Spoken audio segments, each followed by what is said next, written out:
Happy Monday, friends. Hope you enjoyed your weekend. I had swine flu. Oh my gosh, a pig! That was exciting. But now I'm back at like 60% of my 100% health. You don't even want to see my final form, but you know what you do want to see is you supporting us because, one, we have a charity stream coming up this Friday, June 21st, over on the main UFD Tech channel that's raising money for medical research for my son's very rare genetic disorder, where it's not going to us, it's going to a nonprofit research foundation. So if you guys could mark your calendars for that, show up at whenever during the 24 hours. Anyways, and then two, check out UFD Deals for saving money out on the internet. UFD Deals saves you money by taking all the tech deals that are around the internet, conglomerating them in one website, and then you go to ufd.tech and check them out.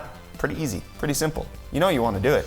Anyways, let's move on into the news, because that's what everybody's here for, which everybody's been talking about Ryzen, but Intel, you know, they had an underwhelming Computex. They didn't really show off a whole lot, but there's some deep stuff in the pipeline, my friends, because they're not the only one, and AMD's not the only ones rolling out a brand new architecture. No, my friends, have you forgotten about Sunny Cove? Intel had this whole architecture day before.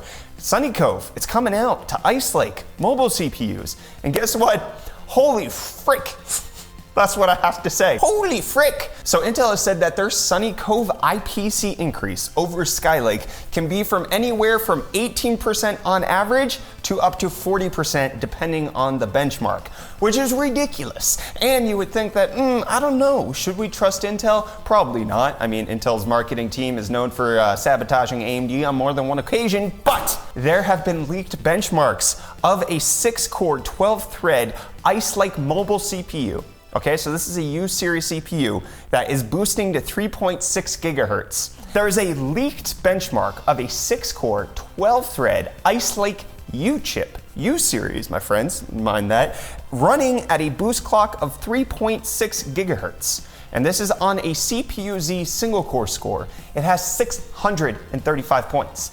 For comparison, U-series Ice Lake, in order to get this score on a Ryzen 7 3800X Zen 2, you have to run it at 4.7 gigahertz. If you want to get that on a 7700K, which is Skylake, it would have to run at 5.3 gigahertz, my friends. So a 3.6 gigahertz mobile chip has the same single core performance as some of the best desktop chips that are out on the market when you overclock them. That is crazy. That is actually quite good. So this is just the beginning. Obviously, 10 nanometer CPU technology from Intel has been a long time coming, but even if they can release it next year, they actually still might be very competitive with AMD. That's crazy. That's crazy. So the mobile stuff, it looks like they're still gonna have a stranglehold on that. AMD's Zen 2 mobile processors might not be coming as fast and furious as we think, because Intel has prioritized that segment for 10 nanometers, and it looks like for good reason. They can still retain all of the notebook market share, even if they're gonna lose some of the desktop to Zen 2. They probably won't lose it to Zen 2 in the mobile space, because I mean, freaking look at how good those numbers are. That's crazy. More people should be talking about this. You crazy? Obviously, this is all still rumors at this point, especially since Intel actually hasn't confirmed the 6-core Ice Lake part. They've only confirmed up to a 4-core 8-thread, but it'll be delicious if that actually comes out. IPC gains something fierce with Sunny Cove, and it's something that we should keep our eyes out for. Intel's gonna be wrecking the field. If they can come out with that for desktop, freaking, I don't care. Give me a 6-core with that, Intel. I don't need 8 cores on that. You give me that with a freaking 20% IPC increase. I won't switch over to AMD. I promise, okay? I'll give you my money. Intel, I'm right here. I got cash in hand in my wallet. But let's talk more about Intel and their hiring practices of just being like, hey, have you ever worked for AMD? Why, yeah, sure, I have. Okay, we hire you. That's basically their hiring process.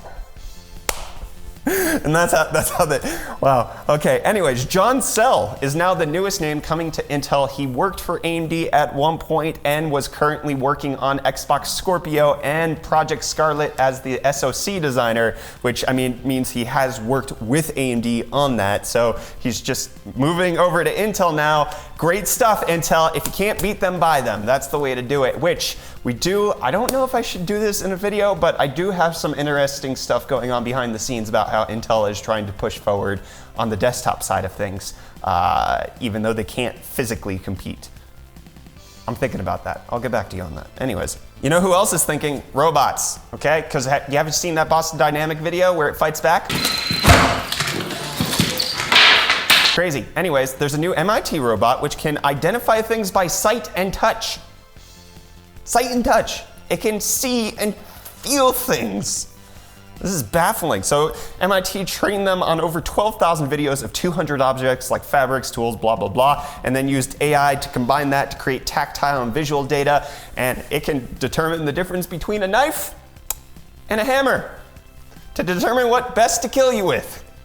That's fantastic. Speaking of more benevolent AI that's here to do good, Adobe trained an AI to detect whether or not an image has been manipulated in Photoshop, which is good for obviously their purposes to make sure they could be like, oh, you manipulated it in this way. How about you undo that? But it can also be good for submitting images that people think are real but aren't. This is gonna wreck the Instagram influencer economy, or it won't because most people don't care and they just want to see overly proportioned people on the internet. Speaking of overly proportioned people, Florida man signs into law the ability to have fully autonomous cars. Yes, that's right. Governor Ron DeSantis has signed a bill that will allow autonomous vehicles to actually be on the roads without a backup driver. So this is fully autonomous vehicles, like a fully autonomous taxi can come out. This is great for getting people less killed with cars because stupid idiots driving, like me. Florida people, like we shouldn't even have licenses. We're not real drivers, okay? We just go the way we want to. We get angry at snowbirds. It's a whole thing. You know what? I'm glad he's doing this. Get the snowbirds off the road faster. Fine by me. You know what's going off the market though, or at least seems to never come to the market? The Samsung Galaxy Fold. Yes, that's back in the news, my friends. You might remember that it had a ton of issues back when reviewers were actually checking it out, such as the fact that it just developed dead spots, the screen protector would rip off, it wasn't actually a good product, all of that. You know what? Well, apparently a newspaper in Korea, the Korea Herald, has reported that Samsung hasn't really done anything with that since April, hasn't really made any changes, and their ship date of July doesn't look like it's gonna happen. In fact, it doesn't look like they actually have a launch date at this point because they don't know how to actually fix the issues that the Galaxy Fold is encountering. So that's fantastic. In case you had $2,000 refunded to you, there you go. You're never gonna spend it again on that phone. And AT&T has canceled all pre-orders of the Galaxy Fold. So we'll see where that goes at any point. But in case you want the exact opposite of a $2,000 smartphone, which is this $70 Kindle reader, good segue. BenQ has you covered with their brand new monitors. So they have a 24 and 27 inch monitor, 1080p, 75 hertz, 1 millisecond response time. All sounds like decent specs, but they also have an e-paper mode. So that in case you're trying to read like a newspaper website or something that is just text, you can convert over the e-paper mode and save power and your eyeballs. So you're not actually getting the light. It's kind of cool. I'm glad that this isn't the whole monitor, like it's an actual monitor, and then it just has this as an option. That's the way to do it if anybody's gonna do it. If you want this, BenQ is gonna be selling them at some point, so keep your ears out for that one. And then, the best monitors ever revealed. Let's talk about those because I was excited when I first heard this. How does IPS sound? Usually pretty good. How does a gaming monitor sound? Usually pretty good. How does nano IPS at 1 millisecond response time sound? It sounds really good, doesn't it? That's right, LG has invented new monitors that have 1 millisecond IPS response times with 144 hertz refresh rates. That is crazy. It's crazy. They have a 38-inch 3840 by 1600 display, a 27-inch 1440p, as well as G-Sync and G-Sync compatible monitors. Wow, that's screwed up. They didn't even say FreeSync, they said G-Sync compatible, buttholes.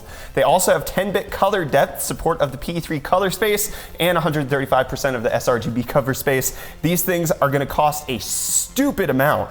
They're going on sale July 1st. But holy freaking crap, this is amazing technology. 1 millisecond IPS. Did you ever think that was coming? No, you didn't, but now it's here, thanks to LG and E3. But then on top of that, ASUS and AMD unveiled the world's first DSC Monitor. What was I gonna say there? I don't even know.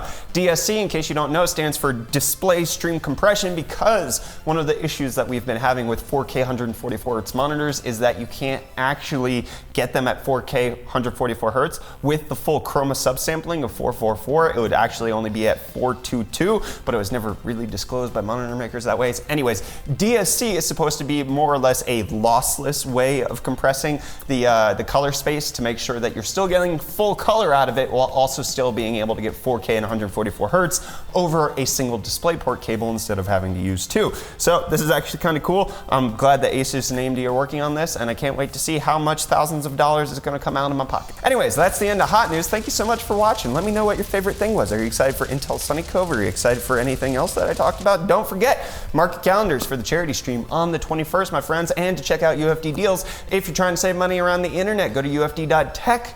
Just do it. You know you want to. Anyways, hit the like button if you enjoyed the video. Get subscribed to stay up to date on all of our tech-related content. I'm Brett with the Hot News channel. Thank you so much for watching. I'll see your smiling faces again in the next video. Love you too.